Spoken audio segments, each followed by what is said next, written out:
Do not forget my stories, Senua. I am with you still.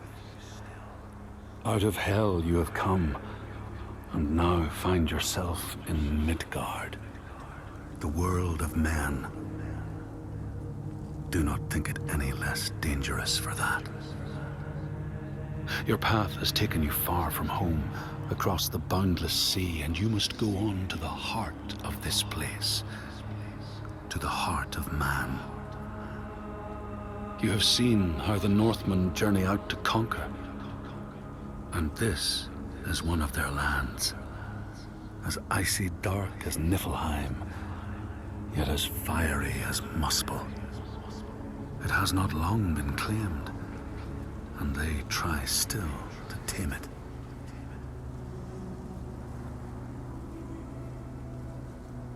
The Skald's verse speaks of a man called Grettir the Strong. A strange and bloody life he led. And it happened in this land you have come to. Listen to his story, Senua, for it may in some small way illuminate your own.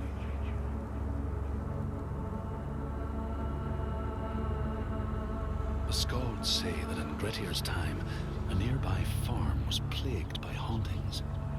A shepherd called Glamour was killed by some evil force, found dead in the snow, bloated and black. His body could not be taken to burial, because he was held fast to the ground. So it was left. 3 days after his death, the body was missing.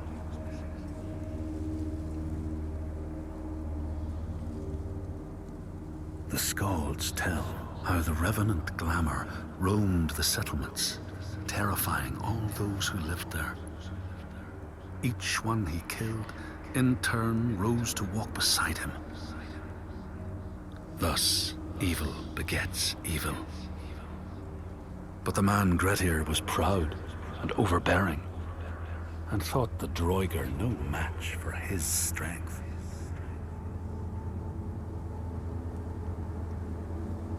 The Skalds say that Grettir fought and killed the Droiger Glamour, but not before Glamour had cursed him. His strength would be turned against him, his deeds bring death and exile, and he would be always before Grettir's eyes, making him afraid to be alone. He saw all sorts of phantoms wherever he looked, and thus people who see things that aren't there are said to have Glamour's eyes.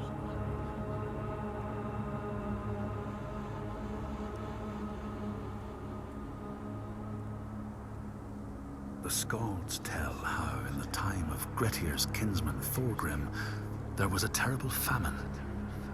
No crops could be grown, and the fish fled the nets. It lasted years, and the people were desperate. There was no respite even in spring, since terrible gales from the north would rise up and set in for weeks. This is a cold and unforgiving land, Senua.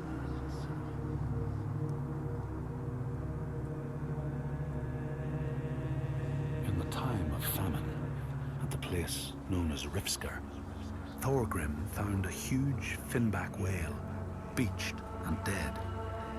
His neighbor, Thorfinn, had already found it and was in the process of flensing it. But Thorgrim claimed it as his own. Thorfinn said he would not give it up without a fight. If that's what you want, Thorgrim said, let it be so. And he launched a blow at Thorfinn, cutting off his head in one strike.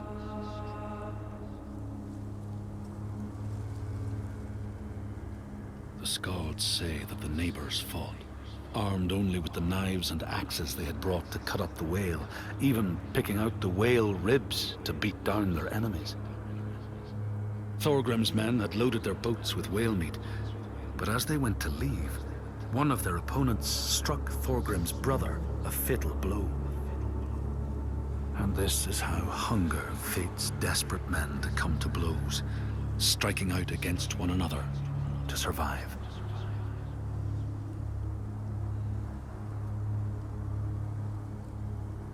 Skalds speak of the time Grettir, traveling with some others, ran into rough weather and docked their boat on an island. They had not brought fire with them, and the merchants complained bitterly. Seeing a great fire blazing on the other side of the strait, Grettir said he would swim over to fetch it. He took off his clothes and struck out across the water, wearing nothing but a cloak.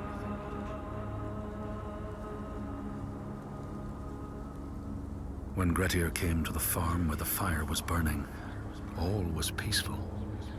By the time he reached them, his cloak was frozen stiff, and he looked like nothing more than some huge troll. The frightened farmhands struck out at him with the first things to hand, the burning logs from the fire. Grettir fought them off and got the fire he sought. But the sparks from the logs spread fire all over the house, and nobody survived the blaze.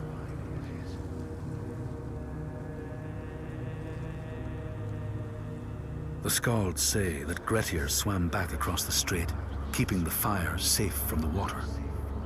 His friends applauded Grettir's bravery, but when word spread about the massacre at the farm, people took against Grettir. Nobody wanted anything to do with him, and when the news reached the Althing in the summer, Grettir was pronounced an outlaw. All doors would hence be shut to him.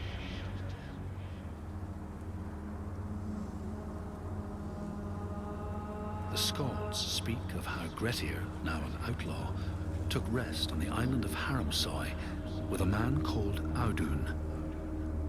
Grettir saw a great yellow glow like a fire rising from the ground. Audun told him it was coming from the burial mound of Kar the Old, who ever since he died had haunted the island, and warned him to stay away.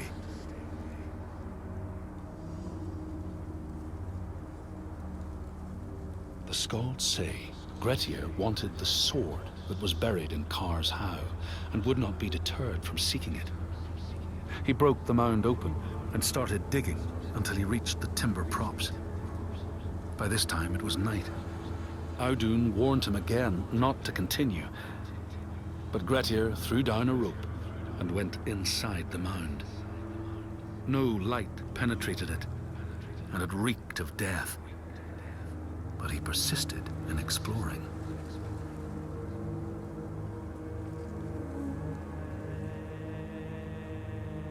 Grettir found the sword he was seeking, Kar's loom, buried in the grave mound. He went to leave, but before he could reach the rope, something grabbed him from behind, and Grettir realized the mound dweller would not let his treasure go. The two fought ferociously until Grettir got the advantage and chopped off the revenant's head. But Kar's loom would prove his undoing, fated to be the sword that killed him.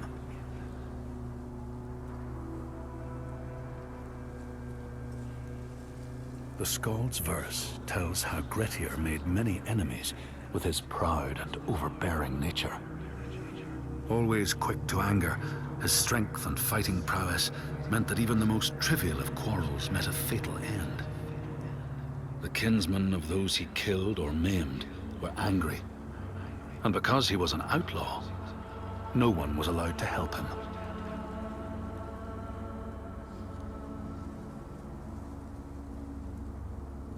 The outlaw Grettir fled to the island of Drangi. His enemies knew he was there, but he was still so strong and fierce, nobody could shift him. Thorbjorn, first among his foe, sent his foster mother to see Grettir. She was a Seithkona, and very wily. She enchanted a tree branch and sent it to wash up on Drangi.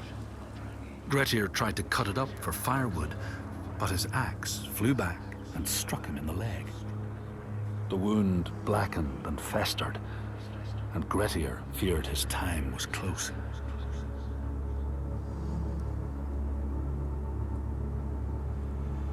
The Skalds say Grettir, wounded by Seithr, was now so weak it was possible for his enemies to defeat him.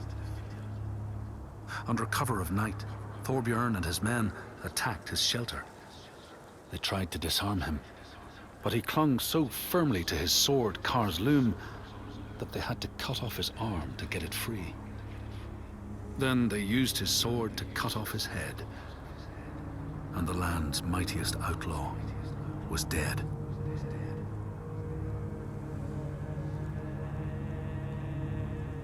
As the Droigar glamour had predicted, all Gretir's brave and fine deeds brought him misery. So fate makes prisoners of us all. But it was Gretir's nature that made him fight the Droigar, and Gretir's nature that led to blood feud and exile. So what is truly our prison, Senua? Is our path ordained, and we powerless to change it? Or do we blame uncertain powers for what we ourselves ordain?